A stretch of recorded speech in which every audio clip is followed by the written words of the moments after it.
Advice. Stephen Harper's words of wisdom for the Carney government. This is Now You Know. I'm Rob Snow. The answers you need from the people in the know. This is Now You Know with Rob Snow on News Radio.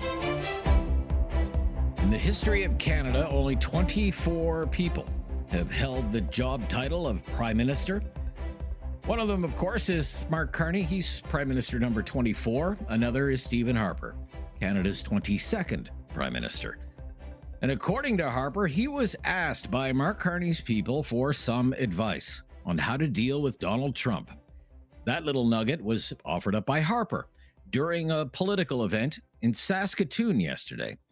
Harper suggested his view of Donald Trump has changed over the last year or so. He said that a year ago he felt Canada could benefit from closer ties with the United States, but that's not the case anymore. I think it's fair to say probably the most pro-American Prime Minister in Canadian history. And I tell people that if a year ago the government had asked me, President Trump's coming in, he's talking about big challenges on trade, USMCA, tariffs. What would you advise? I would have said a year ago, this is a real opportunity for Canada to really deepen its economic and security partnership with the United States. However, when this government did actually ask me a few weeks ago my advice was the opposite. So what did Harper advise? First of all, find new markets for Canadian goods. My advice was, yes, on the economy, we've got to kind of get something short-term worked out with the Trump administration, but this really is a wake-up call for this country to truly diversify its trade export markets. That's why we did sign the trade deals all around the world, Europe, Asia, Pacific, the Americas. And Canada has been, to be blunt, this is nothing against the U.S. The reality is independent of the current disputes. Canada has been, to use business term, and I'm in the investment business now, we have been grossly overweight the United States as a country. And there is no reason for that. Just because we have that geographic proximity does not justify the degree of dependence that we have on a single market, which is sometimes disadvantageous. Harper also said he told the current government increase spending on the armed forces. Advice to the government is, yes, absolutely, spend more on defense. We should have been doing it all along. But while we spend a lot more in defense, while the border is a shared responsibility, let's make sure we spend a lot more on defense so that we can be independently responsible for our own land, seas, and skies, independent of the United States. Canada's 22nd Prime Minister also threw shade at Trump's basic economic philosophy, the idea that tariffs will raise revenue for the government and bring back jobs to the United States. No illusion. Like I'm an economist, and I'm actually not, my specialty was fiscal policy and economic history, and comprehensive protectionism. The idea of using tariff barriers to raise revenue and comprehensively relocate industries. Like, this is a failed economic policy where it has been tried. As for the current Prime Minister, number 24, Mark Carney, he has no public events scheduled for today, so the media can't ask him about Harper's advice. But yesterday, during an event on Prince Edward Island, Prime Minister Carney said talks with the Americans on a trade and security deal with a Friday deadline looming are intense. The negotiations are at an intense phase. It's a complex negotiation. You see with the various trade deals that have been agreed by other jurisdictions, European Union yesterday, Japan before, Indonesia, etc., the United Kingdom, that there are many aspects to these negotiations. We're engaged in them, but the assurance for Canadian business, for Canadians, is we will only sign a deal that's the right deal, that's a good deal for Canada. So far, 5 countries have struck trade deals with the Trump administration ahead of this Friday deadline. Those countries are, as the Prime Minister mentioned, the UK, Vietnam, Indonesia, the Philippines, and Japan. Ontario Premier Doug Ford weighed in on that deadline yesterday, saying he doesn't trust Donald Trump anyway. Well, I'm never confident with President Trump. I'm confident with Prime Minister Carney. I know he's going to do his very best to get a deal, but I don't trust President Trump. He'll say one thing one day and say something else and then in the news the next day. We want a fair and free trade. But if he wants to attack our steel industry, our aluminum industry, other industries, we need to hit him back. We are an economic powerhouse in Ontario, economic powerhouse in Canada. As I've said, we buy more products, Canada, than Japan, China, Korea, UK, and France combined. He needs to focus on his number one customer.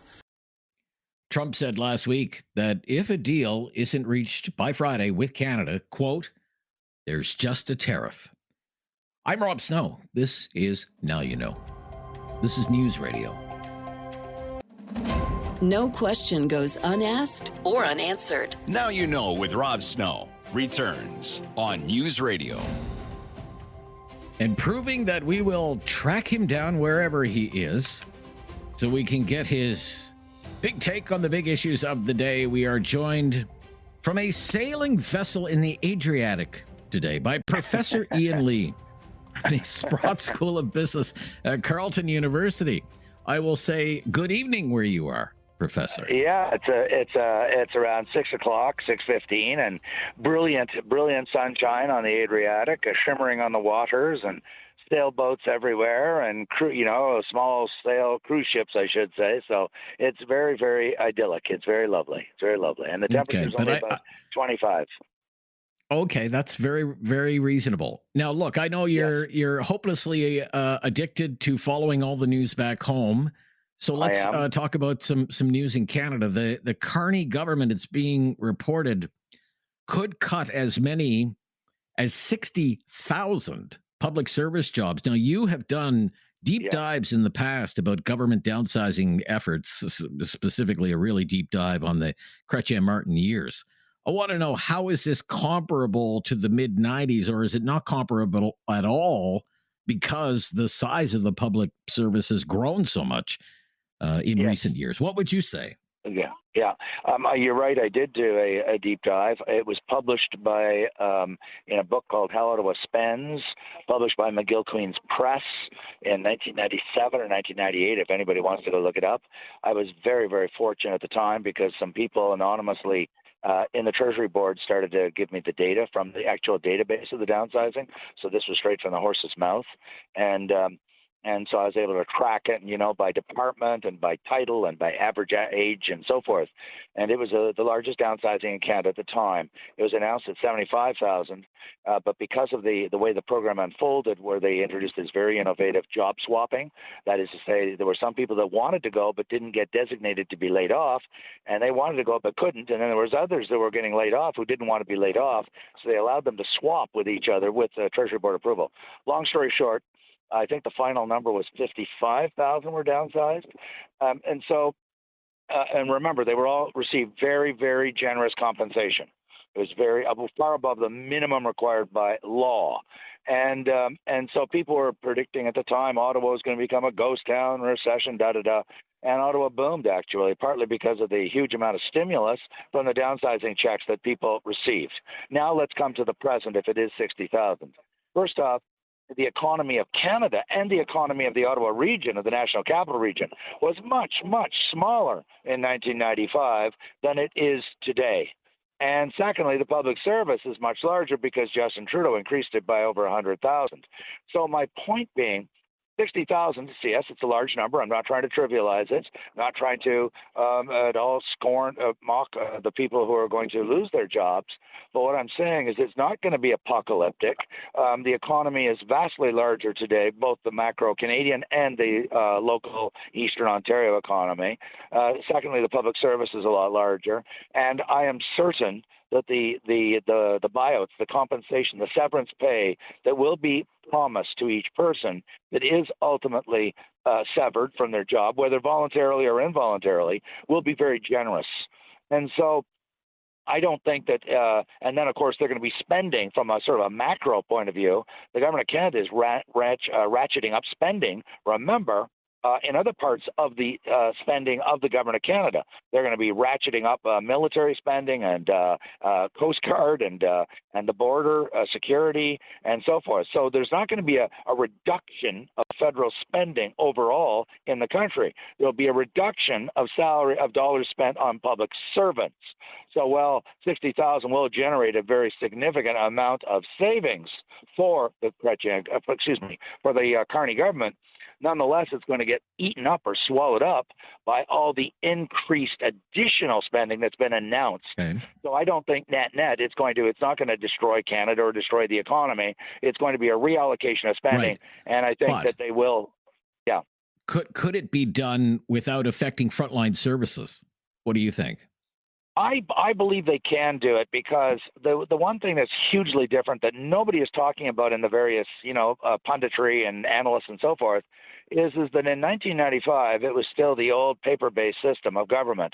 Everything was produced by paper. I really mean that. Reports were produced on paper and paper file cabinets.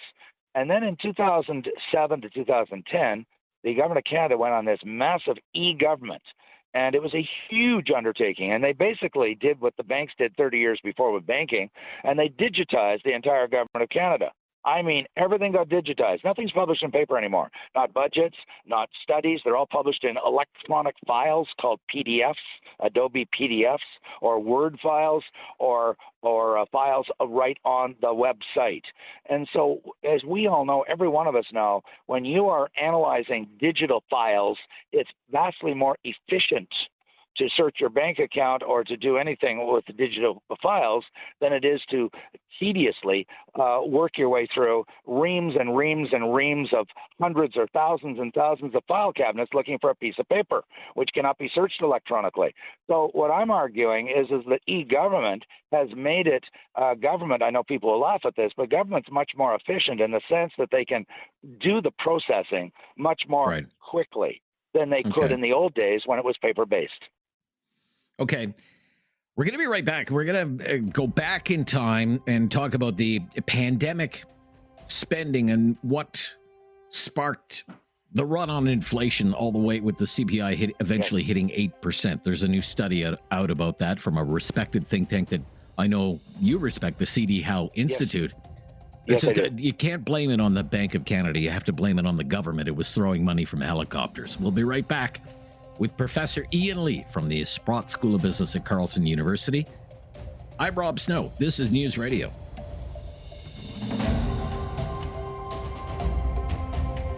Critical thinking is not dead.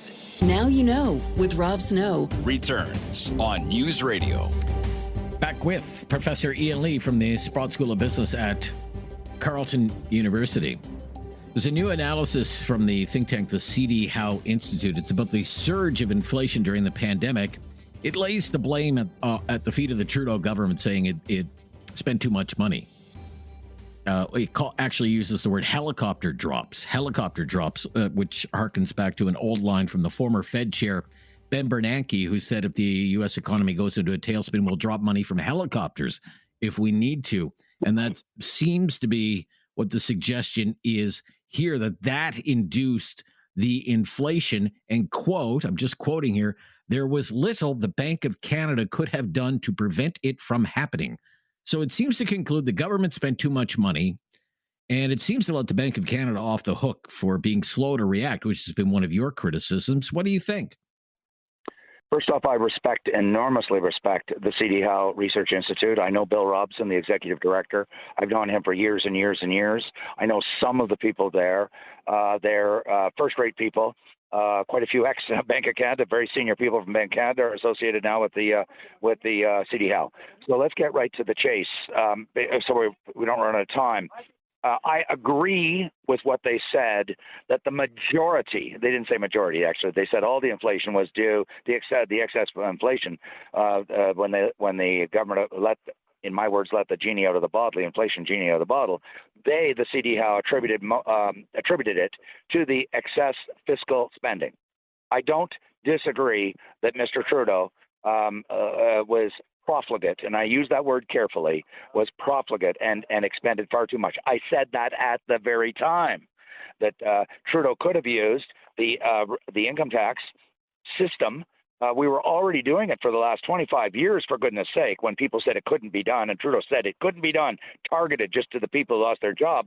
We've been doing it for 25 years. It's called the GST rebate to low-income people. How does CRA know? Because guess what? Everybody files a tax return every year, and they know exactly what you and I make, and they can target with extraordinary precision, and they could have done that. They didn't. He wanted to go to the microphone every 3 or 4 or 5 or 7 or 10 days with another alphabet soup program of yet more billions of assistance, and they gave it away to corporations that were extremely profitable. They gave it away to people who are working and never lost their job, and so they way overreacted. However, where I slightly and respectfully disagree, and it's a friendly disagreement with the CD-Howe, is that I looked up the interest rates all the way back to the founding of the Bank of Canada in 1936 in the depths of the Great Depression, the worst depression ever in the history of our country. Okay, ever. we only have a minute. We only have a minute. Okay, and they never drove interest rates down to 1/4 of 1 percentage point. Not during the Second World War, when millions and millions of people were killed. Not during the Great Depression. Not during any other time. And so I argue that the Federal Reserve, the Bank of Canada, overreacted. It wasn't the principal driver of the inflation, but the driving the rates down unnecessarily to such a low level contributed to inflation. But yes, the primary driver was the profligate and excessive and irresponsible spending of fiscal spending by the Trudeau government.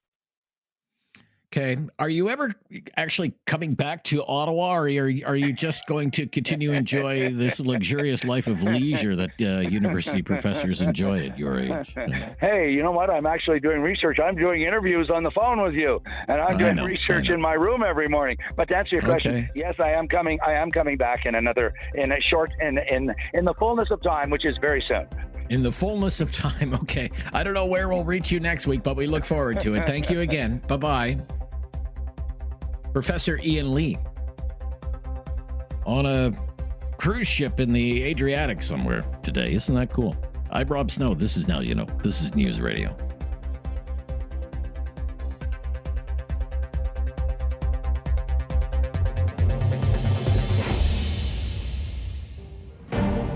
Now You Know with Rob Snow continues on News Radio. Well, it's our all-island edition, again, of our Newsday panel today with two people who hail from the cradle of Confederation. In fact, I believe Jordan Paquet is in the beautiful land of Prince Edward Island today. Jordan, how are you? I'm great, Rob. How you doing? Couldn't be better. You sound great. Being down here in the island. Yeah.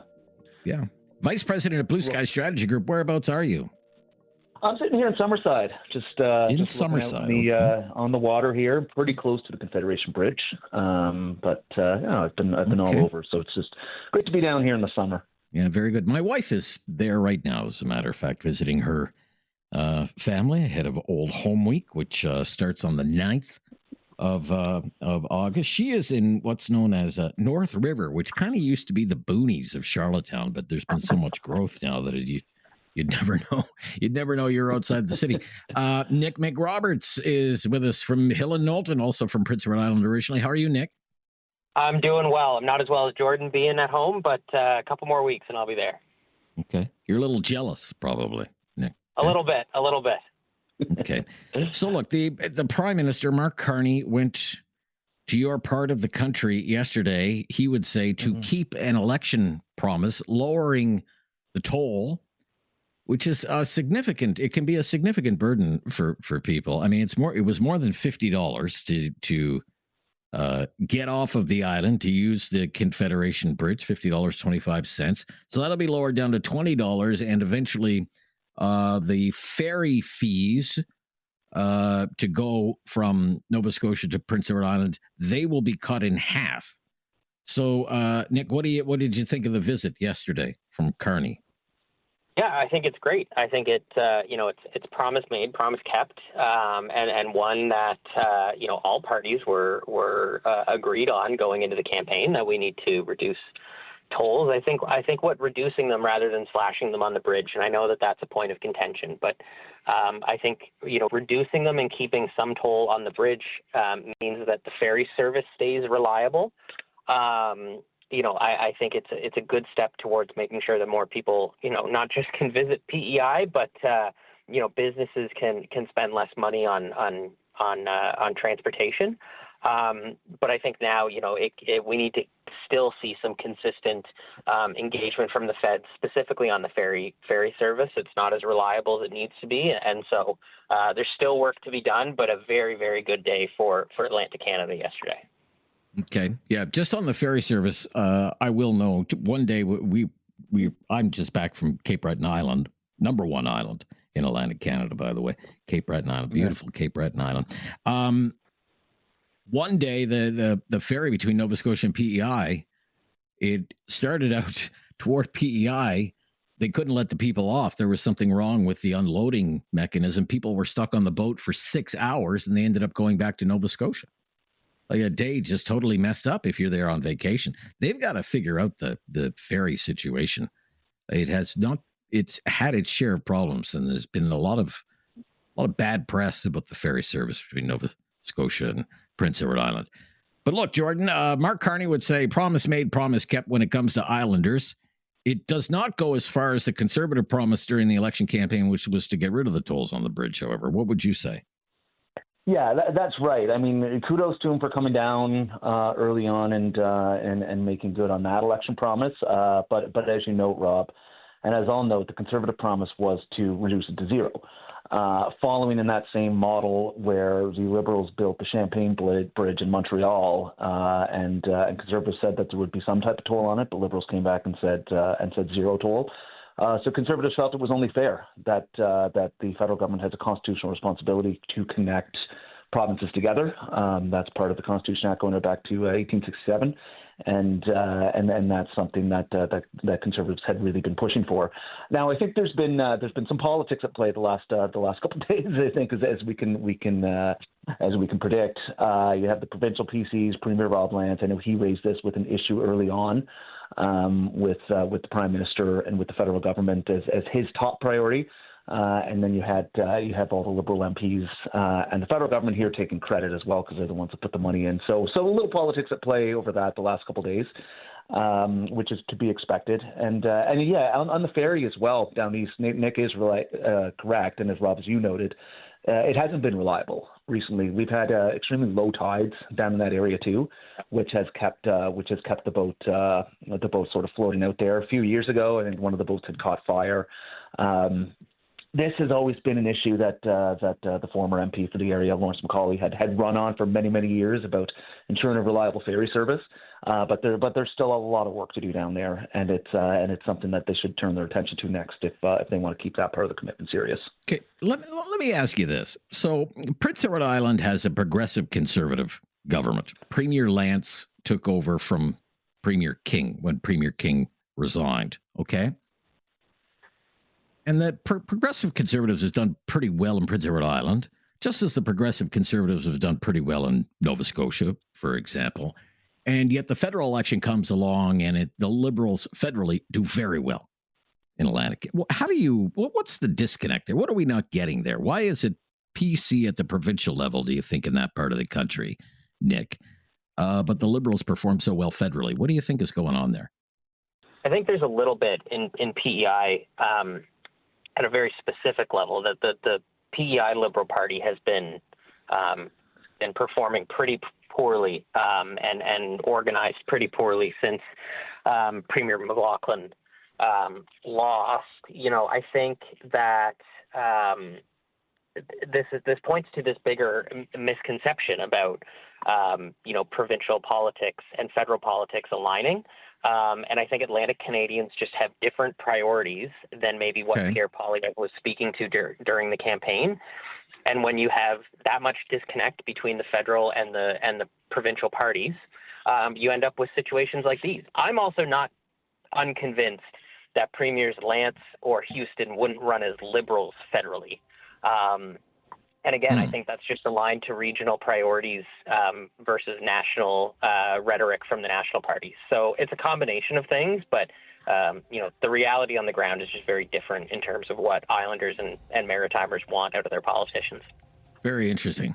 I'll ask you to give that some thought and maybe weigh in with some analysis on that when we come back, Jordan. I'm Rob Snow. It's our Newsday panel. This is News Radio.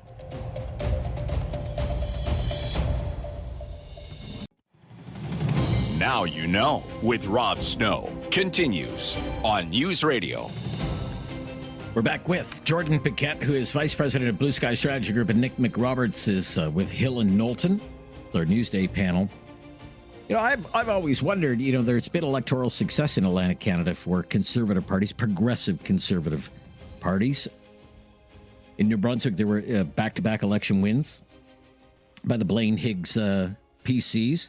You have back-to-back wins by the Houston PCs in Nova Scotia, and the PCs in Prince Edward Island done very well. There hasn't been the same sort of success for the federal Conservative Party in that part of the country, however. Jordan, what would you say is behind that? What do you think is going on there? Yeah, I mean, look, there's a few factors. There is some piece of a branding issue. I mean, when the parties did merge together, definitely the Eastern Tories were more from the old PC party type tradition. So some of them, I'd say in the general population, some of them haven't quite caught on to the new brand yet. But at the end of the day, it's a lot of the same volunteers, a lot of the same donors, and it's that. There's 2 by-elections going on here right now in PEI, and you'd see the same volunteers that were out knocking on doors in the last federal election out for this one too. But it is out in that broader population where there's some of the difference. And I think, in some of that, the Liberals have done a really good job over the last number of years, fear-mongering certain issues about the Conservatives, saying if they get in, they're going to cut your EI, they're going to cut transfer payments, going to cut all those things. And the media have really bought into that narrative as well. And there's not too many incubators down here for conservative thought, whether that's into any of the universities, higher education institutes, or any other type of things like that. It's generally the conversation more stems around sort of federal liberal type priorities. Oh, Nick wasn't up to any of that during the election campaign. No way. I don't know why. We're having a few conversations otherwise. Oh, my gosh. They're going to cut the local CBC. Oh, my gosh. Okay. All right. Look, let's move along. Stephen Harper, yesterday at an event in Saskatoon, said he was approached by the people in the Carney government for advice on how to deal with the White House with Trump on trade. And he said, well, you have to look for new markets and you have to increase military spending. 2 things that the Carney government is doing. What do you think about the claim, though, that the Carney people approached Stephen Harper for advice? Why don't we start right there? Jordan, what do you think about that? Sure. I mean, they were smart to do it. Look, Stephen Harper has negotiated more trade deals as prime minister than any other government. And I think him and Carney ideologically perhaps are are much closer than obviously Harper and Trudeau would have been. So I think Trudeau wanted to run a completely different direction, and I think even Harper acknowledged in that Globe and Mail piece that this current government, Carney, seems to get the intricacies around the U.S. issues quite a bit more than Trudeau. So I think it's very smart reaching out to somebody like Stephen Harper, who was prime minister for almost 10 years, had great relationships with the U.S., knows a lot of people down there, and really it's got to be that all hands on deck approach. So I think that was a smart move on the part of the Carney government. Okay, what do you think, Nick? What's your opinion here? Well, my aforementioned Atlantic Canadian opinion on Stephen Harper aside, I think that it's smart. I think that it makes sense to have an all-hands-on-deck approach to dealing with a pretty nasty trading relationship with the United States right now. I think it shows and strategically demonstrates the post-partisan nature of how to get a trade deal with the United States. To Jordan's point, Stephen Harper negotiated trade deals. And Mark Carney's probably more ideologically aligned with Stephen Harper than he is with Justin Trudeau. So all of those things taken together, I think it makes sense. I think it's good optics. I think the Conservatives will obviously try to use it as a bit of a political point. And I mean, fair play to them. But whatever ends up getting us a good trade deal that protects Canadian businesses, I'm all for. I want to just jump in on this. Okay. You both mentioned Stephen Harper and Justin Trudeau. Fair enough. Okay. They're both in the news today.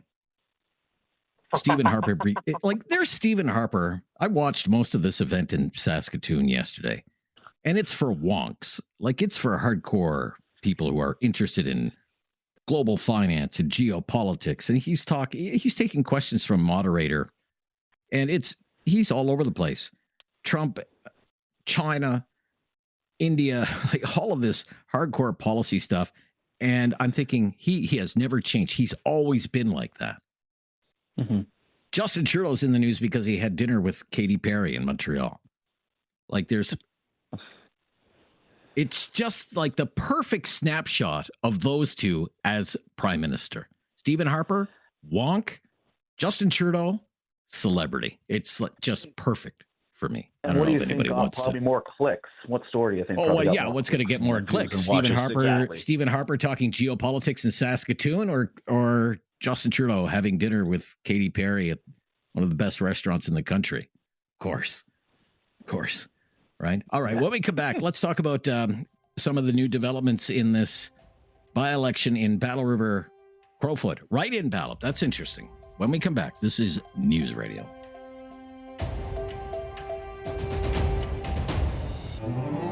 There is no question Rob won't get answered. Now You Know with Rob Snow continues on News Radio. Okay, let's talk about this Alberta by-election, Battle River Crowfoot, where Pierre Poilievre is the front runner to get a seat back in the House of Commons. August 18th, I believe, is the election date there.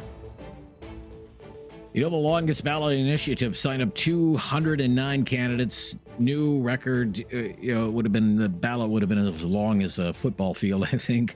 So Elections Canada says you can write in the name of the candidate that you want. What do you think of that development and decision from Elections Canada? Nick, what do you think about that? I think it ends up helping Pierre. I think when you have, electors that have to physically write the name of the candidate, that only continues to help candidates that have, the most name recognition. And so I'm sure this is a welcome sight to his camp politically. But I think, it also points to the undue stress that this longest ballot committee has put on Elections Canada, and I think it will lead to some longer term restructuring of the way candidates are able to put their name forward, because 200 people on a ballot, yes, while technically democratic, is just it's a bit beyond the pale in terms of overburdening electoral staff. That seems to be an opinion across partisan lines. I talked to a New Democrat yesterday, Matthew Dubé, former NDP MP for 2 terms, does not like this longest ballot initiative at all, thinks it's a perversion of democracy. Conservatives don't like it. Of course, they feel they're targeting Poilievre unfairly back-to-back elections, but Liberals feel the same way about this. It seems to me. What do you think, Jordan? Write-in ballot in a by-election. Look, it's one thing to protest proper electoral reform, but to actually carry on and try and add 200 names to something, all the people will have the same official agents, and just to disrupt the process.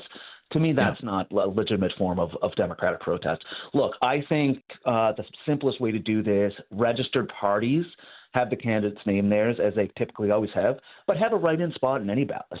I think any ballot in this country, you should be able to go in, and if you want to, write a protest vote and write your own name in instead of just spoiling the ballot. Fine, do that. I mean, that works in other jurisdictions. But this idea of having a 200-name ballot is to me just ridiculous. It overburdens Nick's Right, Elections Canada, and the workers and the voters themselves. I've seen voters, and this is no criticism. This is just, I've obviously grown up working in politics, but I mean, the difficulty that people have sometimes in even just marking a simple X in a box takes quite a while. So to leave it all just to write in, I think is going to perhaps cause some issues too. But I suppose we'll see how it's all managed. I know people will have their scrutineers there and looking at everything very closely. Yeah. Poilivre.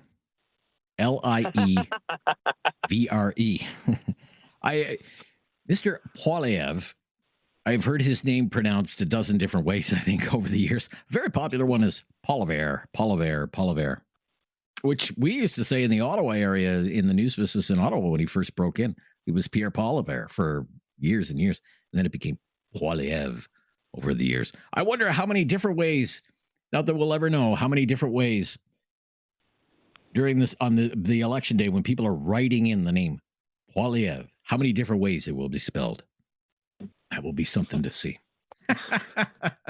Well, look, Jordan, we're very jealous of you being down there on beautiful Prince Edward Island today. Nick, glad you're getting home, hopefully for Old Home Week, and you enjoy that.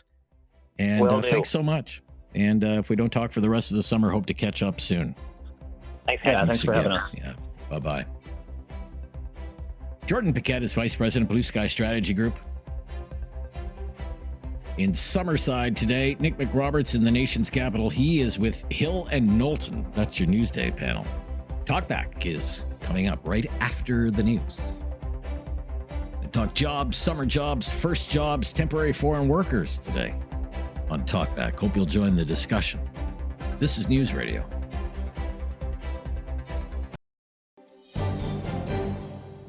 It's time to talk back.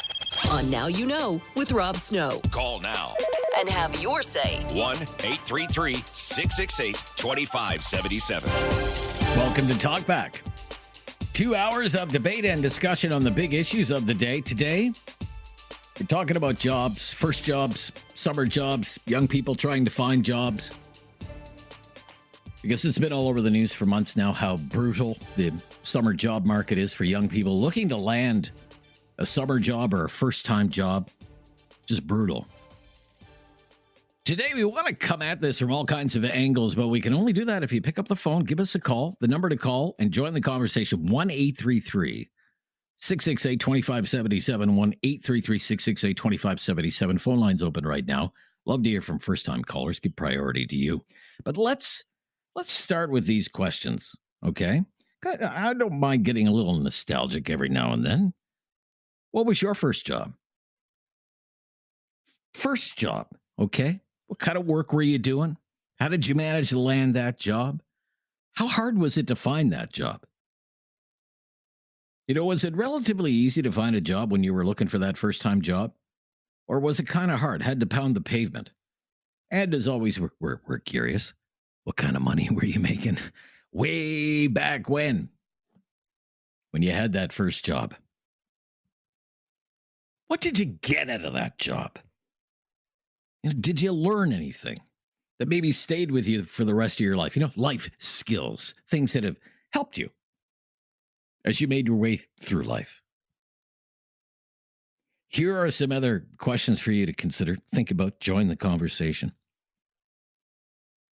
One of the reasons that is often cited for the tight job market for young people, and we're stating the obvious here, it's because some parts of the economy, like the food service industry or the accommodation industry, have grown to become relying on temporary foreign workers. And that employers in this industry actually prefer to hire temporary foreign workers instead of younger Canadians. These industries are now saying we can't survive without hiring temporary foreign workers. They claim there's still a shortage of workers and that these positions cannot be filled by Canadians alone. They argue that the very survival of their business rests on being able to hire these workers. What do you think about that? Do you think that's true? Because some others are not convinced. For example, writing in the Halifax Chronicle Herald recently, Professor Sylvain Charlebois of Dalhousie University, a.k.a. the food professor, argues that in the food service industry, this reliance on temporary foreign workers has morphed into, quote, institutional dependency. And he says it needs to stop. He says there's no rational case that could be made for this anymore. He says when 1 in 7 young Canadians can't find a job, he argues, there's a workforce here. There's a ready-made workforce here, Canadian teenagers. And this is an industry that should not have to rely on imported labor. When we have talked about this issue in the past, however, we have taken calls from business owners who hire temporary foreign workers or international students, people living here temporarily. And what they have told us is that the temporary foreign worker, the international student, works harder, is more reliable than the typical Canadian young person. The temporary foreign worker, international student will show up on time, work hard while they're there, work extra hours if needed, because they really need the money. They really need the job for themselves and their families. The young Canadian, we have been told by people who own businesses, might not even apply for a job opening when there's a help wanted sign. If they do get hired, they might not show up. When they do show up for work, they don't work as hard. Question for you. You think there's any truth to that? Do you think there's any truth to that? Look, the unemployment rate for students who plan to go back to school this fall, students between the ages of 15 and 24 years old, right from StatsCan, 17.4% unemployment. And for the youngest of those students, it's even worse. For the 15-year-olds, the 16-year-olds, the unemployment rate, 27.8%. Imagine that, 27.8%. Recent figures from the Department of Immigration, meantime, show that there are more than 3 million temporary residents in Canada and 1.3 million temporary foreign workers in Canada, accounting for almost 6% of the Canadian workforce. So here's one last question for you. What can be done? What can be done to make it easier for Canadian businesses to hire Canadian young people and not rely so much on temporary foreign workers, international students? Big issue. Big issue. Serious issue. A lot of moving parts. A lot of ways to look at it. But if young people can't find first jobs, learn the real life skills that come with that first entry-level job, get that foot in the door somewhere, anywhere, you're asking for trouble. There could be long-term, lasting consequences. Let's talk about it. Let's kick it around for a couple of hours. First jobs, summer jobs, youth unemployment, temporary foreign workers. Share your thoughts, please. Again, phone line's open right now. Number to call, 1-833-668-2577, 1-833-668-2577. If you have never called before, just mention that to us. Make your call a priority. I'm Rob Snow. This is Now You Know. It's Talkback on News Radio. Have something on your mind you want everyone to know? Call now.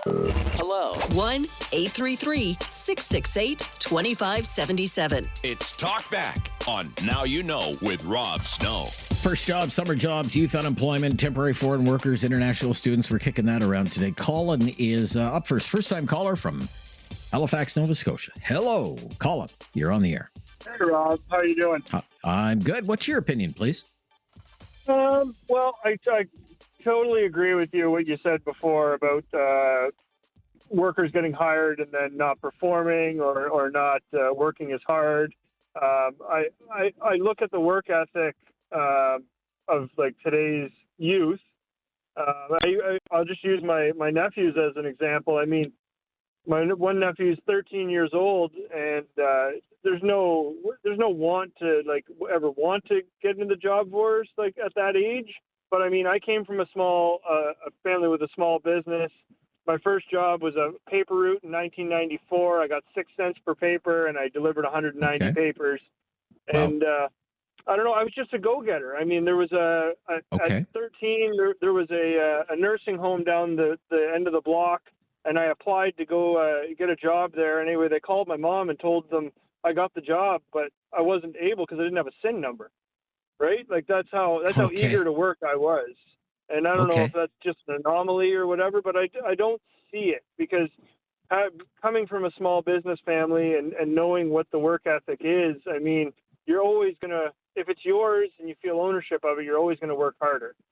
But I mean, it's pretty dire out there, I would say. Our company, the company I work with right now, we're trying to find someone, and it's a small business, and the owner took 8 years to find me, right? So I can just imagine how long it's going to take to find someone else that's qualified. Do you enough. think there's something to this? Like, let's say two people apply for the same job. One is, say, a 16-year-old Canadian. The other's a 35-year-old temporary foreign worker, or whatever the case, or a 25-year-old, 27-year-old international student. What I have heard, the last time we talked about this was in May, okay, when this was first starting to take off as a story. We were taking calls from business owners who said, first of all, I put up a help wanted sign. I don't have teenagers in the suburbs of Halifax applying for my jobs, for example, but I will get lots of applications from people who are here temporarily because they want the job, they need the money. They're supporting themselves, they're supporting their studies. They may be sending money back home. So they'll work and they'll work hard. Do you think there's anything to that? Sadly, I do think there is. You do? Yeah. Okay. Unfortunately, yeah. Kids today, look. I just use my nephew as an example. Like, they just get given everything, right? There's no motivation to work. I mean, when I got my paperwork in 1994, it's because I wanted a pair of Reebok pumps. I got the Reebok pumps, and I just kept on working. So okay, anyway, Reebok pumps. Holy cow! Listener, I love your show. Well, thank you so much. I love your call. Thank you. Reebok pumps. Wow, that is a blast from the past. Gord is up next, another first-time caller from Calgary. Hi, Gord. Hi, how are you? I'm good, Gord. Thank you. You share your opinion, please. Well, I used to do retail management, or as I like to refer to it as, it's glorified babysitting sometimes. Okay. I used to work at a coffee shop. I would I had a regular rotation of Koreans that I would hire because they would be able to come over on a one-year work visa. So I'd have one or two that would work for me, and then I'd have teenagers and various ages. The biggest issue I've had, like with teenagers, is I legitimately had one of the kids come in on a Thursday before their shift on a Thursday. They were supposed to work Thursday, Friday, Saturday, and Sunday, and said, yeah, I can't work this weekend because my parents want to go skiing. So not only did they think it was okay, but their parents also didn't respect the job enough to think that was okay for them to just leave and leave me high and dry trying to cover 4 shifts on a weekend. So when these industries like the food service industry say, look, if we don't hire temporary foreign workers or international students, we'll be out of business. You think there's something to that? I think there is, because I think what it is you have, it's a steady rotation that you can kind of rotate. So you're in a constant state of flux where you're always training new people because you have new people, because they can only stay for like a year or so, depending on where they're from. And then sometimes the young people, they don't respect the job enough. I feel it's certain kids, like there's some that will respect it and like do stuff and, and then there will be some that will try and get half their shifts covered and then won't cover for anyone else. And, tell you last minute, I'm not coming in the weekend because my parents want to go away, and their parents are fine with it as well. Right. That's weird. Yeah. What was your first job? What did you do to break into the workforce and join the real world? My first job, I worked for, my mom worked at a golf course. And so I was the course treat person driving around and doing that. Oh, like concessions, you mean? Yeah, concessions. Concessions, yeah, okay, yeah. That was one of my first jobs too. Yeah, not at a golf course, though, at a bingo hall. I was doing it at a bingo hall, selling, popping chips and stuff that, yeah. Yeah, I've done retail and customer service like pretty much my whole life. And then like these last 10 years, I got into the trades and was like, why was I not doing this way earlier? It's so much better. Good for you. Yeah. Okay. Good for you. Look, thank you for the call and being a first-time caller, Gord. Good to hear from you and joining the discussion today. So just like that, look, we're off and running on Talkback. Youth unemployment, 17.4% in this country, but some industries still say we need temporary foreign workers. We need to be able to hire international students or we'll be out of business. Some people don't buy that. What do you think? What can be done to make it easier for businesses to hire young people in this brutal summer job market? 1-833-668-2577. Join the discussion. 3 lines available there for you. This is Talkback on News Radio.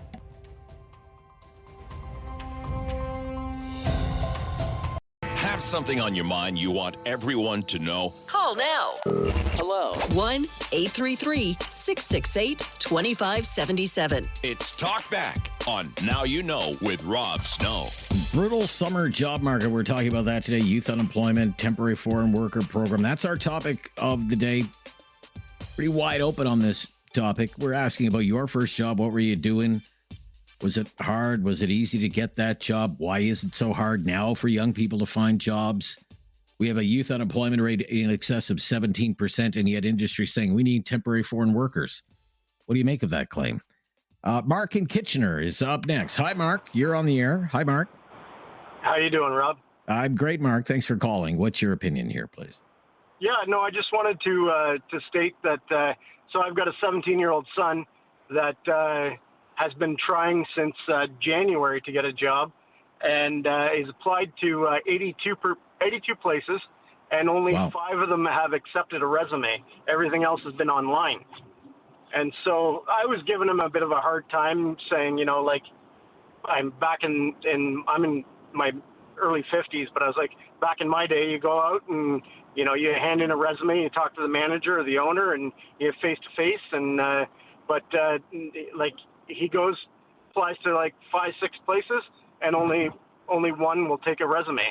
The rest are apply online. And I'm like, you know, online, you're just another name. You're another number. Right. You know, like there's no personality there. You know, hey, I'm here. I'm eager to work.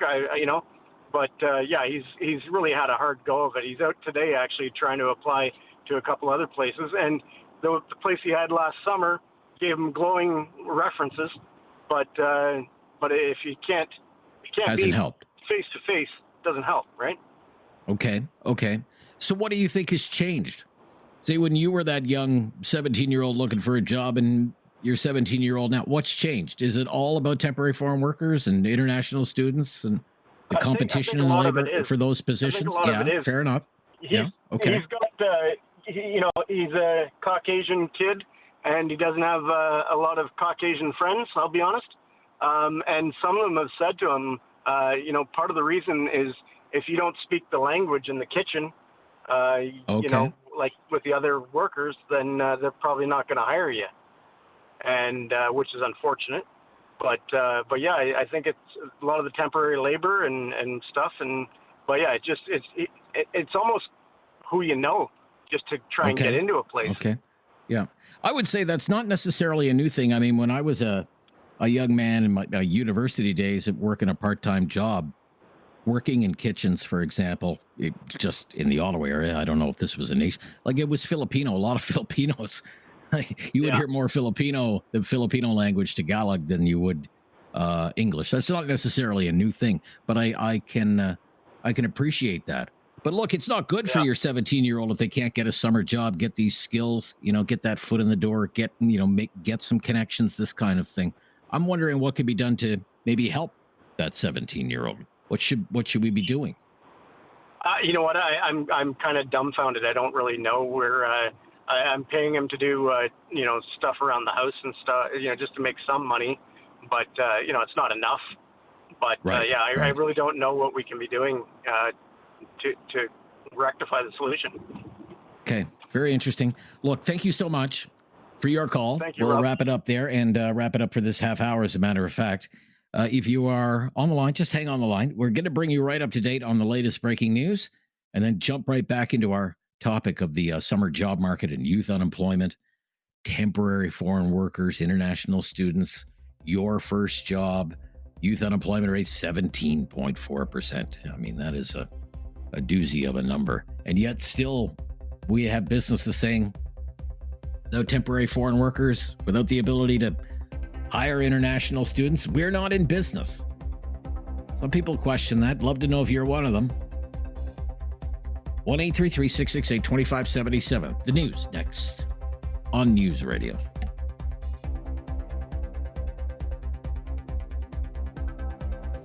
Have something on your mind you want everyone to know? Call now. Hello. 1-833-668-2577. It's Talk Back on Now You Know with Rob Snow. First jobs, the summer job market, temporary foreign worker programs, our topic of the day. One of the news stories that prompted us to want to get into this issue again today is a story out of Toronto. Extraordinary, really. It's about the CNE. So that's the Canadian National Exhibition, otherwise known in that part of the country as the X. Big event, okay? One of the biggest exhibitions in Canada, 1.5 million visitors a year. It's a big deal. Midway, amusement rides, food, concerts, and the annual celebration of all things agricultural related. And it's held every year at the exhibition grounds, just west of downtown Toronto. And it starts in a couple of weeks. August 15th, runs until September 1st.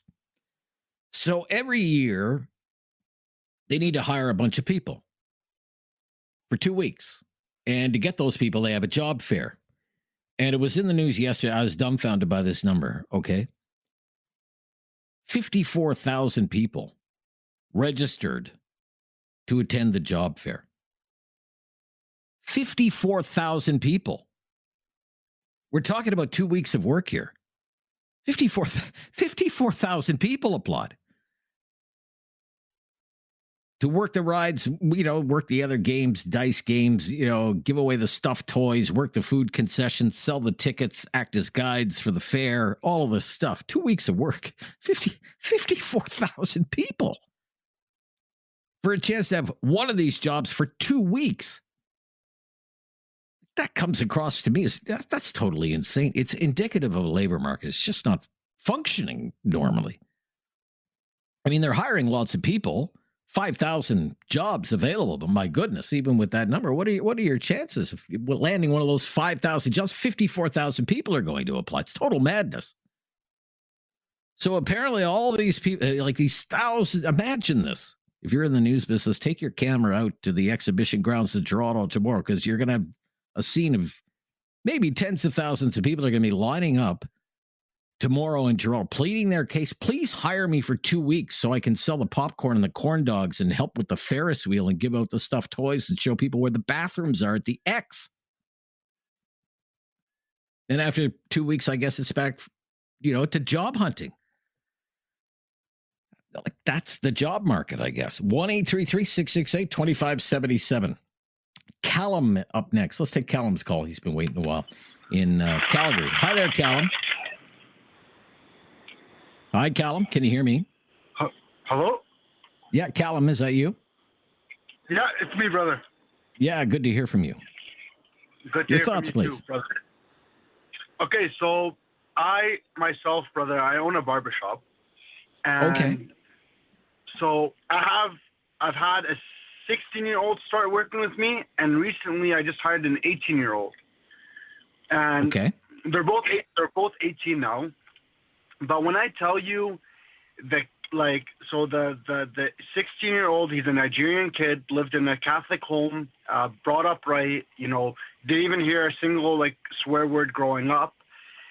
Comes into my shop, tries really, really hard. Like every time he steps in my shop, he tries really hard to impress me, impress the other workers, by sweeping, cleaning, answering the phone, punching on the till, doing the laundry, everything you could think of in a barbershop. And what's nice about him is, even though he would mess up, you can still see the eagerness of him wanting to learn, because in a barbershop, I don't know, back in your guys' day, I'm talking about barbershops in the 80s, from what I remember, from what my father, my uncles used to tell me, they would work all day, but they wouldn't get paid because they were there to learn.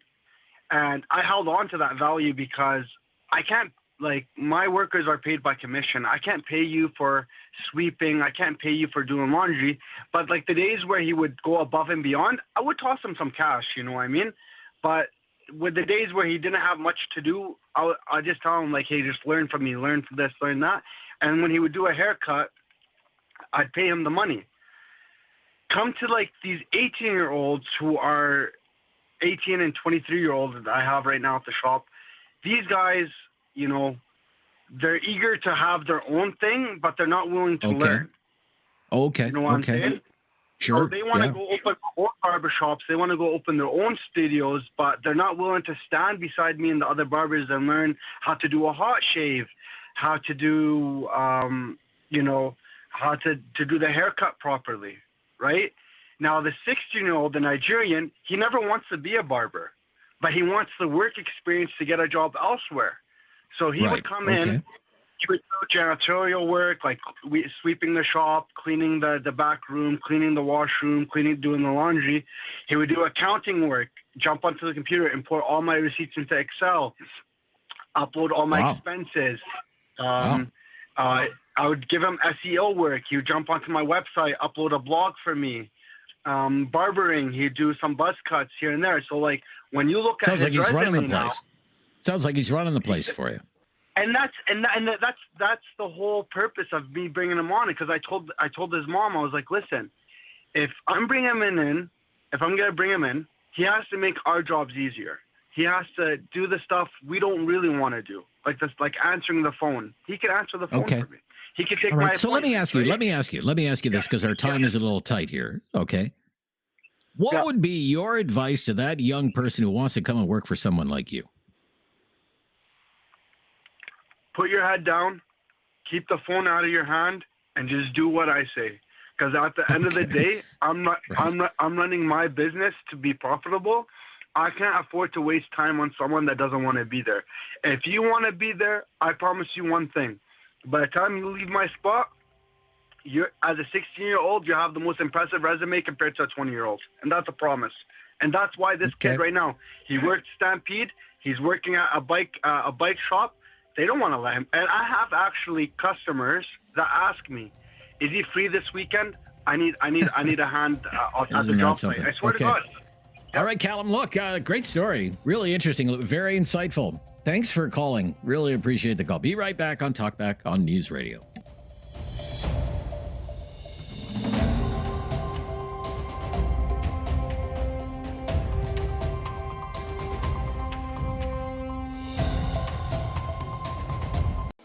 Have something on your mind you want everyone to know? Call now. Hello. 1-833-668-2577. It's Talkback on Now You Know with Rob Snow. You think about this number, 17.4% youth unemployment rate in Canada. That's 15 to 24. I mean, that's about 500,000 people. 500,000 people. And yet we still have, restaurants, hotels, motels saying, well, we need to bring in temporary foreign workers or we'll be out of business. I mean, what do you think about this? 1-833-668-2577. Just one angle that we can explore, talking about first jobs, summer jobs, job crisis for young people, and its relationship with this, things like temporary foreign workers and the overall immigration file. Al Carr, I believe it's in Calgary. Hello. Yeah. Al-Carr? Hi there. Yeah, Carr. Yeah, it's right. Yeah, what's your opinion, sir? Actually, the problem is so many people come here with super visa, best visa, student visa, this and that, all my space. I'm wrong time here. I'm Indian, I'm Canadian now. I'm very young age, I come here. I work very hard to 2 days, I own the pension. So one thing is so many people here, so many people to bring here, get problems, young people, Canadian people, they don't have job. Even it's small kid, 20, all people, all student, all super visa, all other people, they working in the cash money, my friend. Oh, cash under the table, you mean? Under the table. They took under the table all job. They make basement, they make driveway, they work in the restaurant, they work in the store.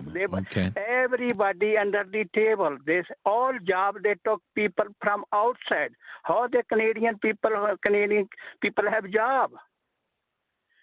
It have to kick out. So when you hear, Al-Carr, if I could just interrupt, sir. When you hear, the restaurant industry or the hotel industry or the other industries, where teenagers would typically traditionally get jobs, for those first-time jobs. They say, That's well, we right. need to bring in temporary foreign workers or hire people who are here on visas, these student visas, whatever, or we'll be out of business. We don't have enough people. What do you think about that? They have enough people. They are 6-7% unemployment. They have enough people. All Canadian students, they have no job, my friend, now. Maybe 20, 30 people. All summer, when my kid is grow up 15, 16, they have all job. And they're working today. They're working all. When you're young, you send back. They have to go to work. Then after 20 years, they have no job before. After 20 years, they never go to work. They lazy. All right, Alcar, thank you. All job. Okay, I'm sorry, Alcar. Got to run. Want to fit in. Keith here is calling from Nova Scotia. Hi, Keith. You're up next. Hi, Keith. Hi, can you hear me? Yeah, hear you just fine, Keith. Go ahead. I always just check just to make sure. The thing I'm thinking when the term temporary foreign worker, temporary for how long? Well, in some cases, it might be a year. Maybe it's 2 years. Maybe it's only a season.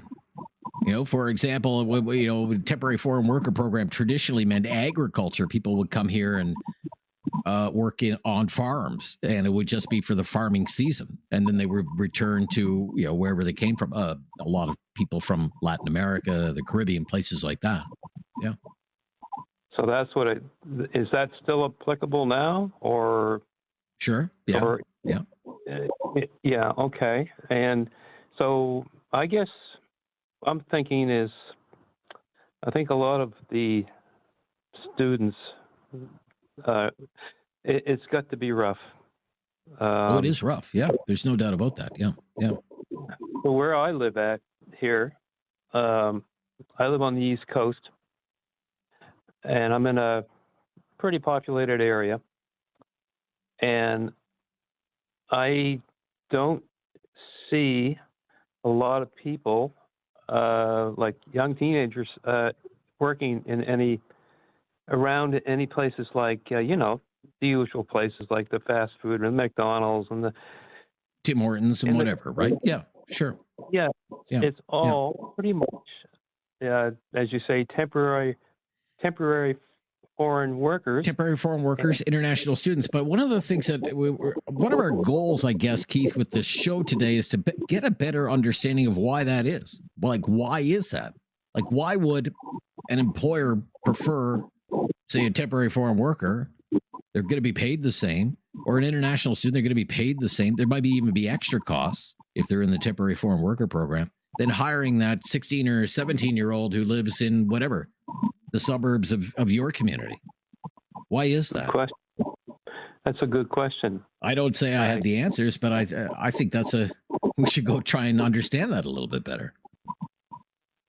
Well, I think you probably have to speak to the people that hire them. Let's say, the last time we talked about this was in May, and what they have told us is they're better workers. Yeah. Well, work harder. Do the job. More reliable. I can sort of see what they're saying.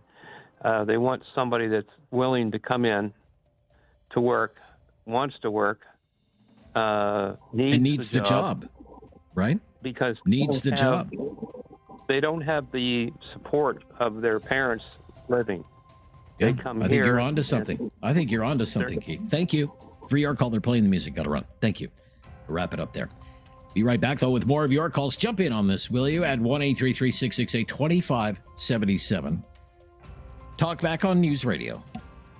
Have something on your mind you want everyone to know? Call now. Hello. 1-833-668-2577. It's Talk Back on Now You Know with Rob Snow. All right, our time is tight here in hour number one. If you're on the line, just hang on the line. We'll get to you, most of you, in hour number two, full hour ahead, right after the latest breaking news at the top of the hour. On summer jobs and first jobs, Walter in beautiful Guelph, Ontario. Hello, Walter. How are you doing today, my friend? I'm good, Walter. All the better for hearing from you. Thank you. What's your opinion here, please? Oh, okay. When I was 15, high school ended. My old man says, okay, you got 2 weeks to get a job. That came and go. He asked me, have you got a job? I said, no, I'm working on it. Next morning, it was a Friday. He wakes me up at 5 in the morning. He hauls my butt down to Drumbo. He says, I got you a job. You're picking tobacco. I went, what? Oh, wow. I did that on that day, and I knew I would never go back there. I got a job the next day in Guelph, and I didn't have to go back there. But you're talking about jobs. I think it all comes down to work ethic. I have two teenagers in my house, 18 and 19-year-olds. They've been working since they were 15 or 16, and each of them actually has 2 jobs. And and so they're getting ready to go off into college, and like they're making their way. But I think it comes down to work ethic. I mean, if you're not taught how important it is to have a job and how important it is to work, why would you have that instilled in you any other way if you don't have to do anything, right? So with all the freebies that are handed out in this country too, I think that's a lot of it too. But, so what do you think explains this again, 15 to 24-year-olds youth unemployment rate 17.4%? It's a big number. Yeah, well, I think that immigration has a lot to do with it. I mean, when I was that age, there wasn't near the immigrants that are here now. So, you could have a job one day, and if you needed it, and if you wanted to change jobs, you could have another job in the next day. It was no issue. But now it's not like that because there's so many people out there looking for jobs, and everybody wants, the best job or the one that pays the most because, kids these days, they want everything right now, if not yesterday. So that's what I think it is. Okay. What about some industries who say, well, we need these temporary foreign workers, international students, or we're out of business? What do you think about that claim? I absolutely agree with it. You do? I mean, the kids that we raise these days here, like I said, if they don't want to go pick tobacco, if they don't want to go pick, pumpkins or whatever it is that they, it might be available, absolutely. I mean, after that job I had, the next 2 years after that, I got my arse hauled down to my uncle's dairy farm, and I worked on his dairy farm, and that was the best 2 years I ever had in my life. Oh, really? Okay. Very good. Okay. Really interesting call. Got to run. Walter in Guelph. Be right back. That's hour number 1. Full hour of talk back ahead. If you want to jump in on the conversation, just give us a call. We'll talk to you right after the latest breaking news on News Radio. It's time to talk back. On Now You Know with Rob Snow. Call now And have your say. 1-833-668-2577. Hello there. Welcome to hour number 2 of Talkback. I'm Rob Snow, 1-833-668-2577 as we continue our discussion about the job market for young people, first jobs, summer jobs, the youth unemployment rate, the temporary foreign worker program, the hiring of international students. It's all in the mix. Right back to it. Judy in Kincardine, I believe is. Let's take her. Judy. Hi, Judy. Hi, how are you today? Good, Judy. Thank you for calling. Share your opinion here, please. What's going on out there? We live, Kincardine's on the west coast of Lake Ontario, Lake Huron, and we have Bruce Power, just a few miles up the road. And some of the kids, I shouldn't say most, all, some of the kids don't want to work. They don't need to work because Dad has a good paying job. And you could go to both grocery stores, Canadian Tire, Home Hardware. There's signs on the doors all the time. Apply, jobs available, Right, yeah. They don't need to work. Kids nowadays are being possibly improperly raised. Okay. They're entitled. Okay. Too entitled. Okay. Yeah, they they were all driving around in nice cars and nice clothes, and they don't need to work. And all these now, some of the employers may not be the nicest guys in the world, but if Well, you you're need going to a get job, that. you Welcome put to the up real with it. world, right? Yeah. That exactly. Yeah. Anyways, as far as my first job, Yeah. 60-some years ago, 25 cents an hour, Wow. working for the neighbors who still back in they were, I was driving a tractor, basically. Okay. And Right. 2 years, paying 25 cents for 2 years, I asked them for 35 cents, and they said no. And I went to town and got a job babysitting for $5 a day. Now, that was when I was still 12, 13 years old. My first paying job as an adult was as a receptionist for a dental office at $55 a week. Took home $49. I was glad to see some kids trying. They couldn't even buy a hamburger. Yeah, for $2 made in the on shade. that. Made in the shade. But look, just to circle back, because again, we've been following this with great interest here on this show. We talked about it in May.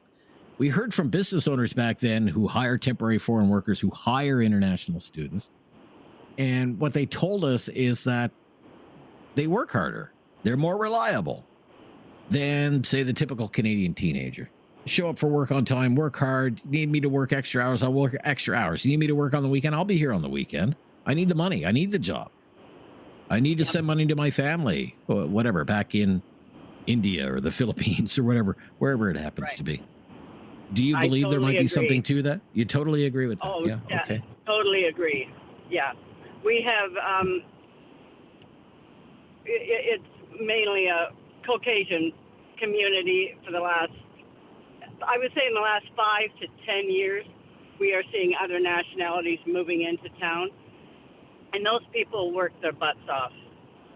Every fast food pizza joint in town is an ethnic owner. Right. Okay. And, Interesting. Or operator. And they work very, very hard. Okay. Thank you, Mind Judy. you, they're not employing. Right. I got you. Thank you, Judy. I just want to fit in somebody else here. Let's move along to Phil, Nova Scotia. Hi, Phil. Hey. How's it going? It goes. With or without me, sir. It always goes. Yeah, it's always going. Round and round and round. Welcome to the hamster wheel.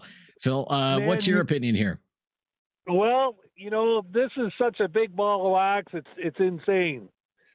So right off, I completely agree with migrant workers. I think you should be throwing that word around because they're the ones that do keep part of the economy going. Whether it's here on the East Coast or in Ontario picking tomatoes or tobacco or what have you, those people are integral for the economy.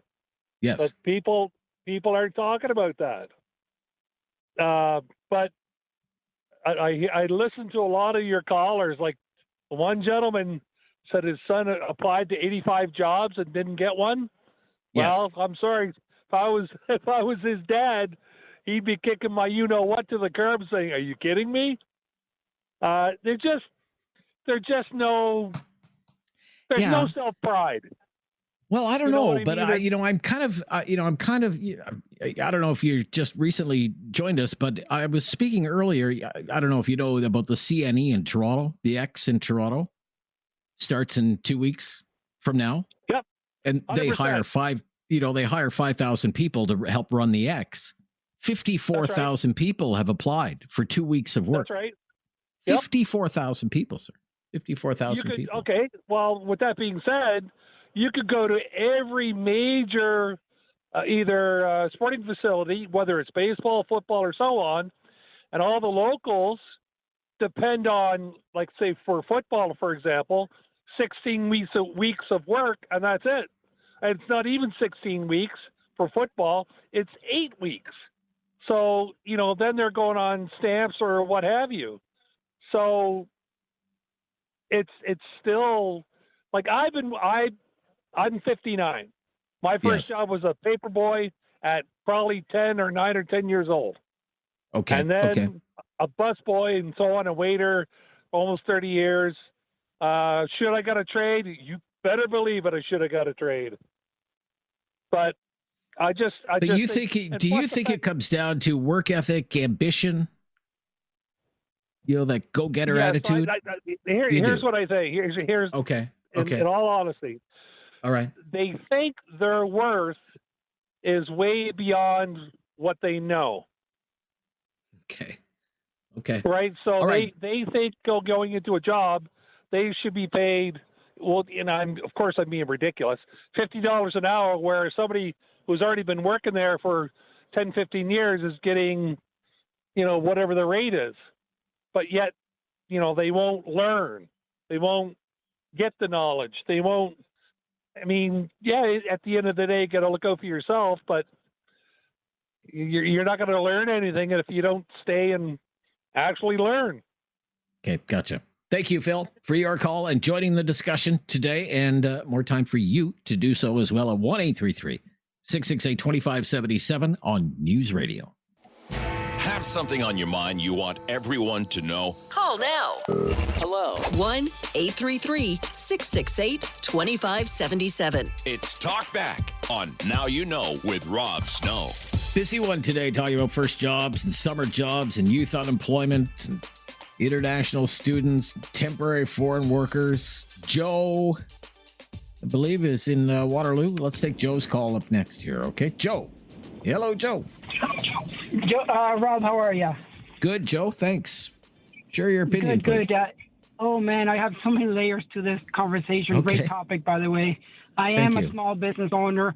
I own a construction company. I'm an immigrant myself, and things have changed huge since we came. Both of my parents were educated at the time, but they took on jobs that needed to be taken on in order to keep the family afloat.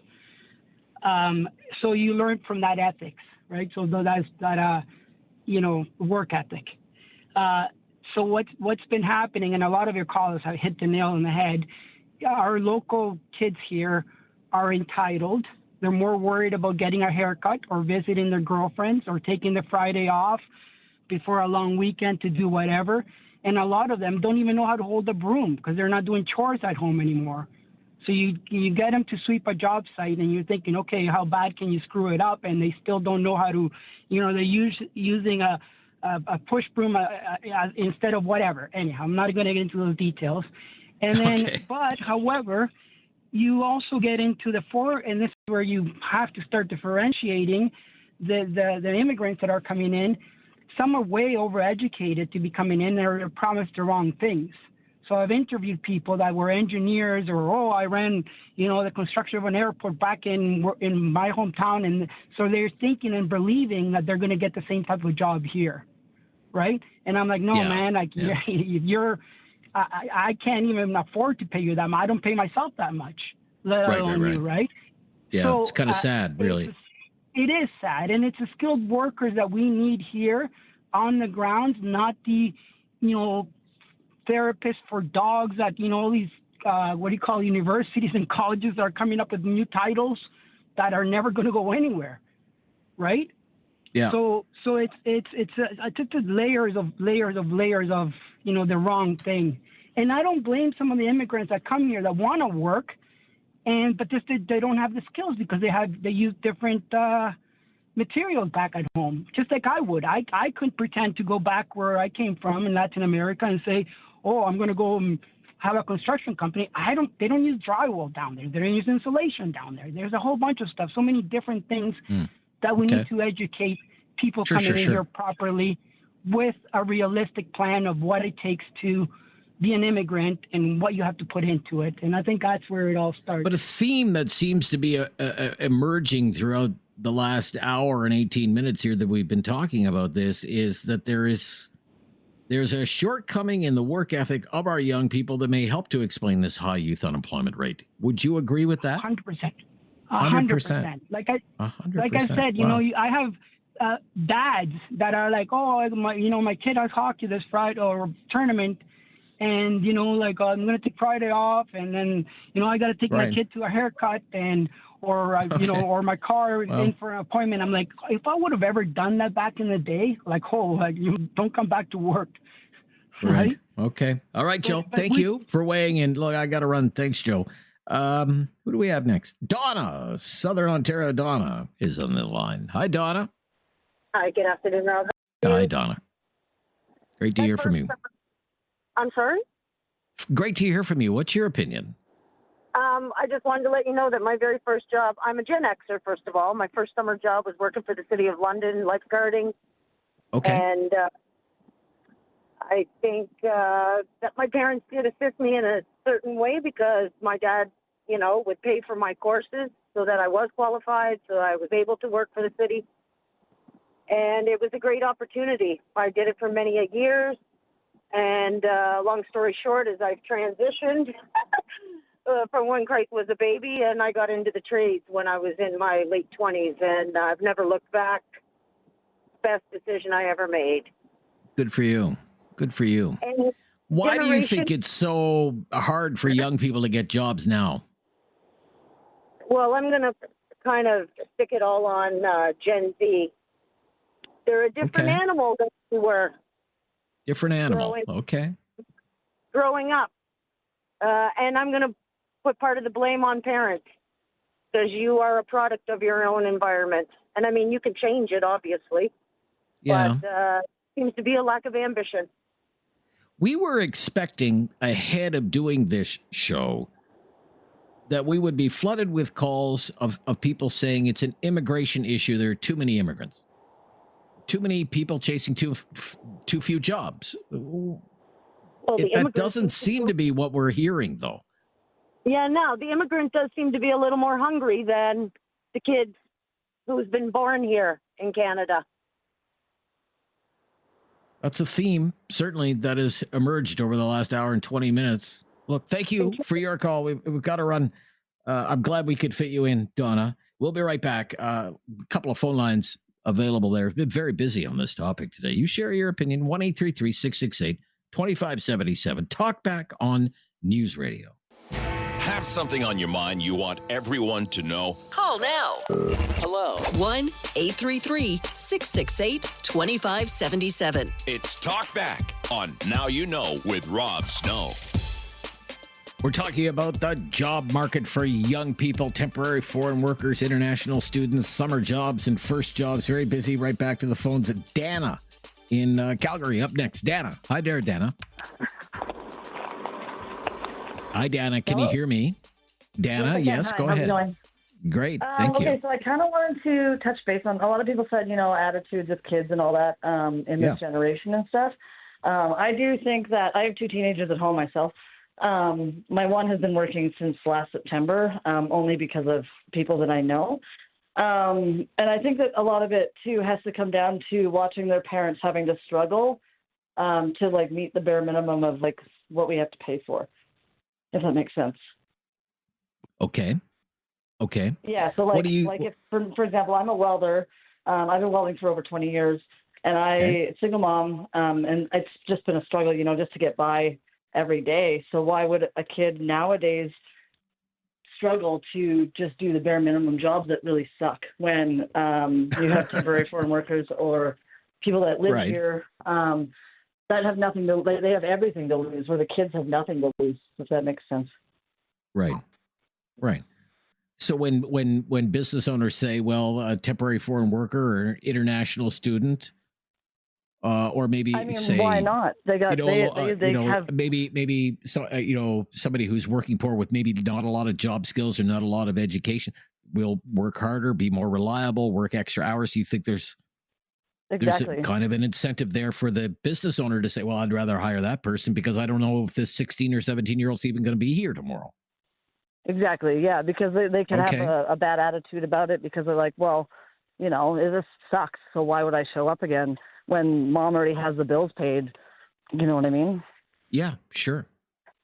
Sure. Yeah, but everybody else had like a good point, like attitude and stuff like that. But that was kind of like my main opinion. My thought on it was that, you know, like they have their families back home. They're here working, making less just to get by. And a lot of the families are sponsored too. Like when I was working years ago at Bidell, I had a family from the Philippines asked me to sponsor them, just to have one fellow like rent a room for me for cheap so that he could send all his money home, just to like help them. You know what I mean? But I think a lot of it too comes down to like I said, just kind of watching your parents struggle, and it's like, well, why would I do that when there's no benefit?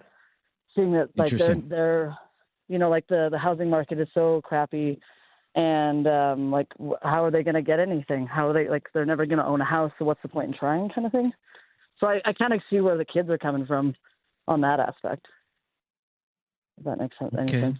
Yeah, sure. Yeah, maybe there's some apathy. Apathy? Would you say maybe apathy? Yeah, totally, for sure. Why bother? Like this idea, why bother? Why bother? Yeah.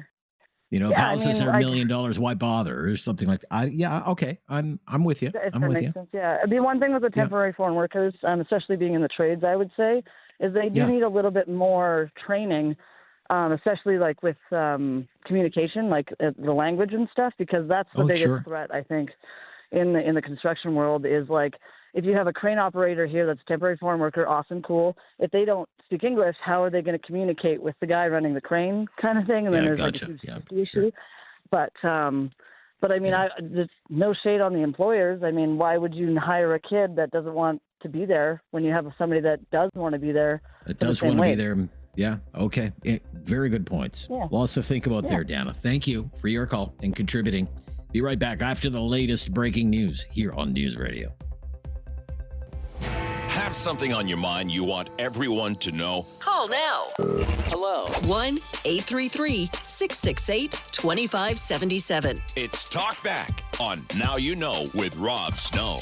Very popular topic today is first jobs and summer jobs and a 17.4% youth unemployment rate. What, if anything, that has to do with preference for employers to hire temporary foreign workers or international students? That's what we've been kicking around today. It's been a busy one. Harjit in Calgary today. Harjit. Hi, Hello, Harjit. good afternoon. Yeah, good to hear from you, sir. What's your opinion here? I came here as an immigrant, obviously, in 2004.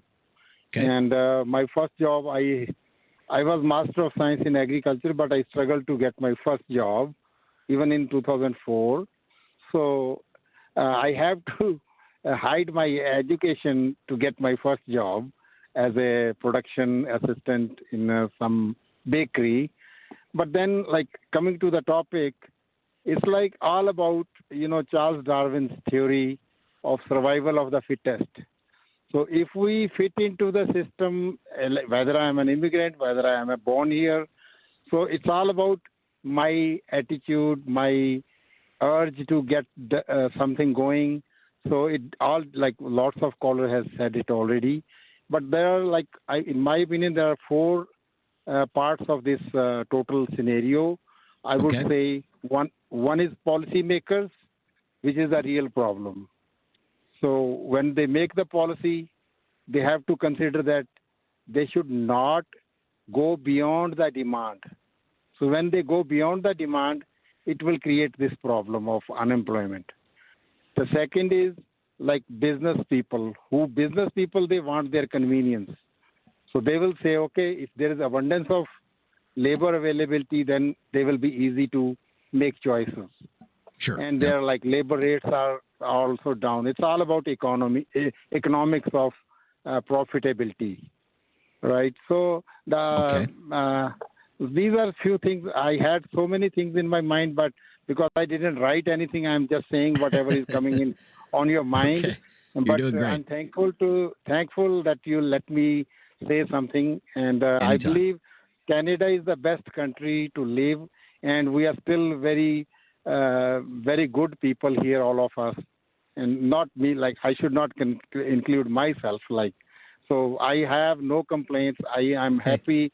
It's a blessing to be part of this good society good country. Thank you very much, everyone. Harjit, if I could ask you something, master's, when you came here, master's degree in agricultural science, you said, right? Yes. Did you eventually work in that field? No, actually, I was doing a government job back home, so I was fed up with the job culture. So I did my own little things, and I just wanted to survive. I want to enjoy my life, and that was it. Okay, thank you for your call. Yeah, I have no complaints that I was master of science and I didn't get a job. I never tried it. So there was openings. There were people who were trying to refer me, but because job is a job, I will suggest people who are young people, I would say they should develop their own skill. Now there's lots of value for your own skill, what you own. Okay. All right. Thank you, Harjit. Good to hear from you. From Harjit to Chad. Let's go to Chad up next. Hello. On the jobs topic. Hi, Chad. What Hi, how are you? in here, Chad? I'm just great. Thanks. What do you think is going on? Yeah, I'm just catching the tail end of your conversation here. You've been going for about an hour and a half, and I'm finding like I have a teenager, and I keep telling her to go out and get a job. Like, hey, why don't you try to get a job? This and that. She has, and like she's even tried to volunteer, and never got hired at a volunteer position and stuff, right? And she's been there she's been around several times, these different areas. But then she also comes back to me and says, Dad, like, why would I want a job when I can do, I can become a TikTok sensation, or I can become a YouTube sensation and make millions and millions of dollars. You know what I mean? And I'm like, because I said, that's like a 1% chance, honey. Like, that's what I'm trying to tell her, right? And you and me could start a band, Chad, and we could become rock stars, Exactly. But I'm finding, like, with her and her friends and a lot of her friends from, like, high school and everything, they're all going like, hey, let's make a TikTok video, like, let's see how many views we can get, how many likes, how many this, and if we get so many views, we get paid. And it's like, and so they try to do all these fun things to become TikTok or YouTube sensations, and they don't want to work. They just want to go around and do all these crazy things to get views. Right. They want to be viral. And that's what they want to go viral. That's what I learned. Yeah, viral. Okay. That's the word I was looking for. Let's go viral. Let's see what happens, because they see all these people that are actually going viral and making millions. You know what I mean? So sure. That's my 2 cents anyway. So she wants to be Ms. Beast, I guess. She wants to be Ms. Beast, not Mr. Beast, but Miss Beast. Okay. Very good. Yeah. So that's the first time somebody's brought that up. Okay, that's interesting. Yeah, that's interesting. Yeah, but that's what I'm finding with a lot of the teenagers now. They think YouTube, let's be a sensation, we'll make millions, we'll do this, we'll do that, but then when I put my foot down and say, look, you need to do something, well, she has applied, but she never gets a response. And it even says when we walk into these places, hey, we're hiring, we need somebody now. I'm like, okay, here you go.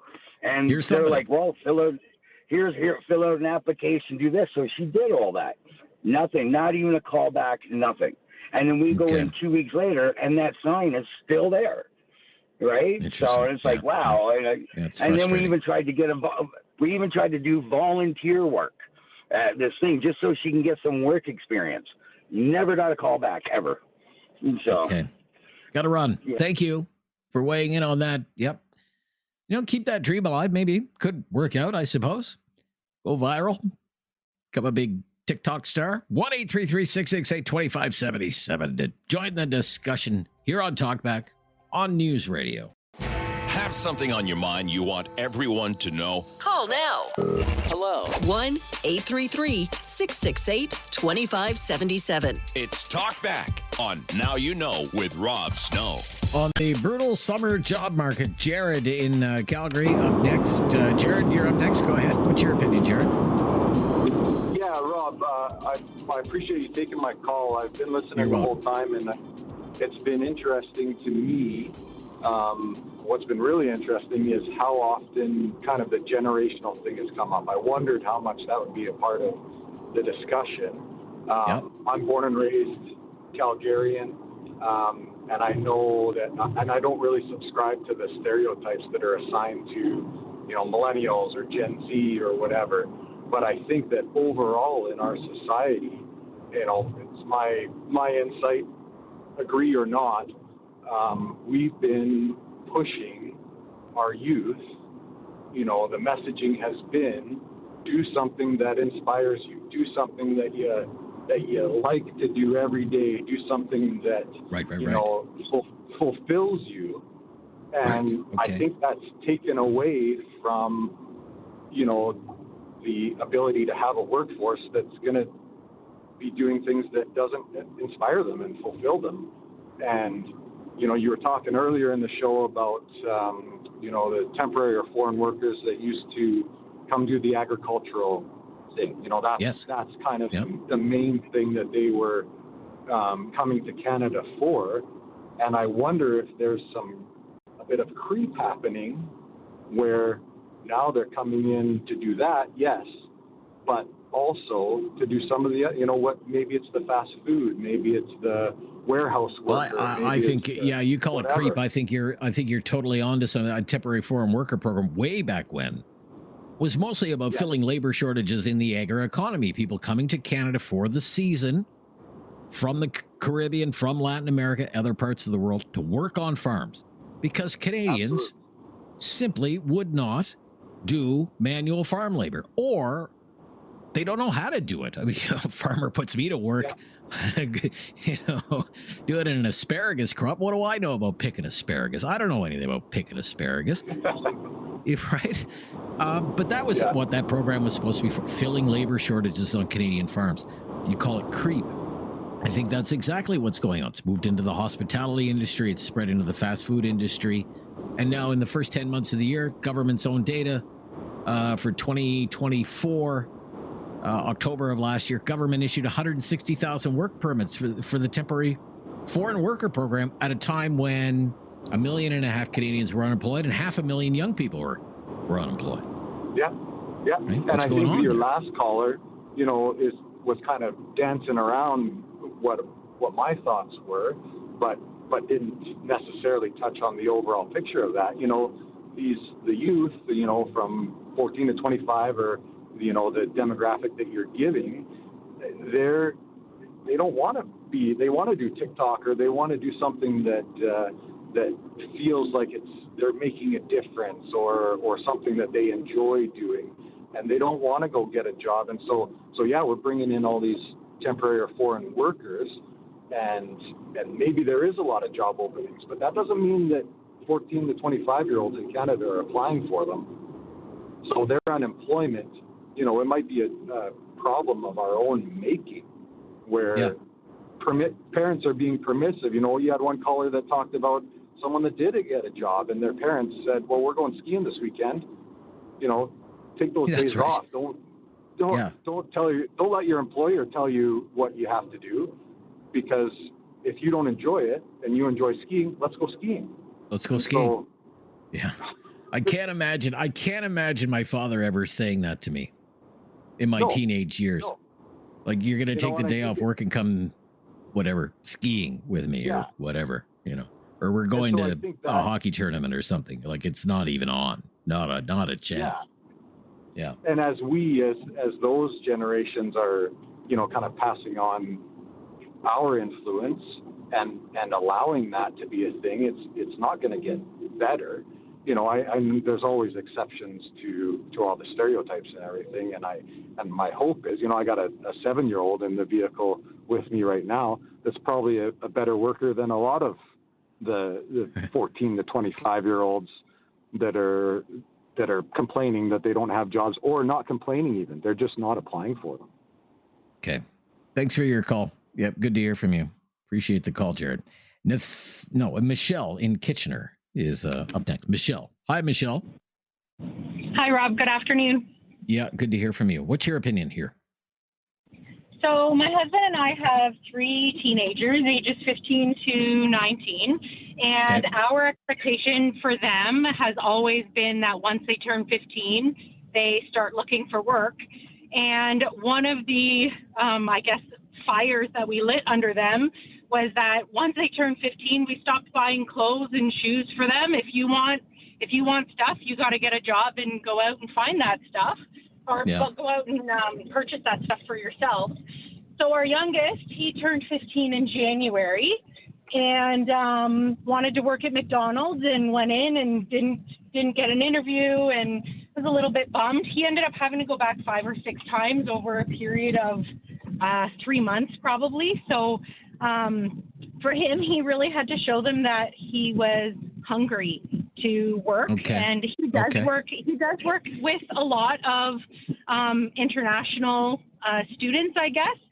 Loves his experience, says that they work really hard, and he compares his work ethic and his the other young kids that he works with these international students, and says that these international kids work really hard compared to his colleagues, I guess. So I think it's important as parents that we light a fire under our kids and teach them how to show that they're hungry for these jobs, and they may have to apply to 200 different places before they get an interview, but that's the work ethic that they need to show they have too.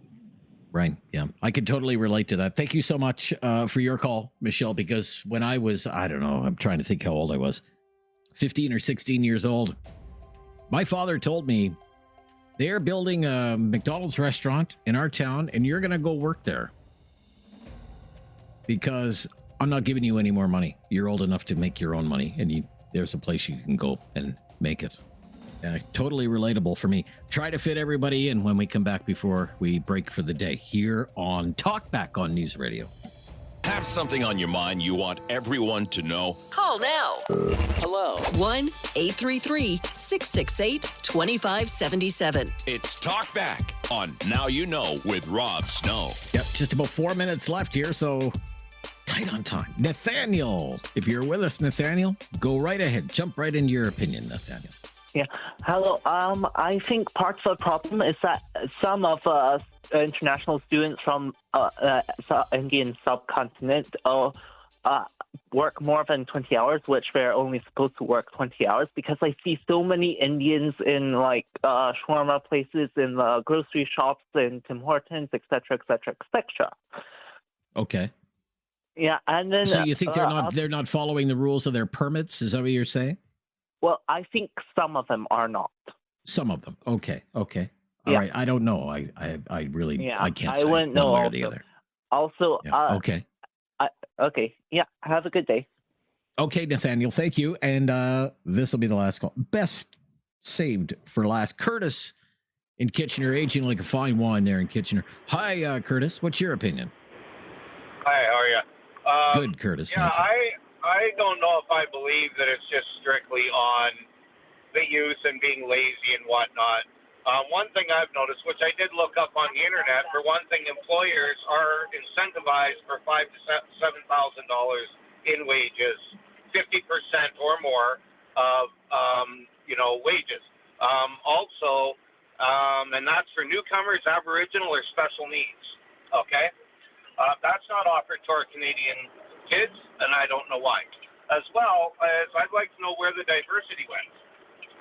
There was a big uproar before when there wasn't enough newcomers that were employed, to the point that employers have to put it on the website that you're applying through that we hire everybody, basically, not in so many words.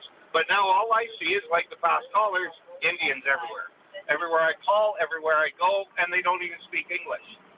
So, not qualified, but yet they're getting all the Canadian jobs. And I think the majority of it is because of the incentive. Well, I mean, let's talk about it. Let's talk about the jobs that we're talking about are, low wage, low skilled, entry level jobs is our focus today. Summer jobs, first jobs. Okay. And when I walk into Tim Hortons, you can't tell me that all the 12 people that are working there, there's not at least half of born and raised Canadians. No, I'm not disputing that, sir. I'm not disputing that at all. I'm not disputing that at all. What I'm trying to understand is why is that? Why would the local franchisee, for example, prefer to hire an international student or a temporary foreign worker as opposed to that Canadian teenager? That's what we've been trying to understand today. If you can save yourself $5,000 to $7,000 on their wages. That's big right now. I don't know where you're coming up with it. I don't know where you're coming up with this. Where's? No, I don't have to. I know how the temporary foreign worker program works, top to bottom, sir. I've done my homework on it. The government is not subsidizing those wages. The employer has to pay the prevailing wage. If it's a unionized workforce, they have to pay the union wage. They have to pay overtime. They have to have workplace insurance. They have to pay airfare from one country and to the other and back again. Provide housing, health insurance. And yet so many businesses are more than willing to jump through all of these hoops, eat all of these costs, take all of these time. Why?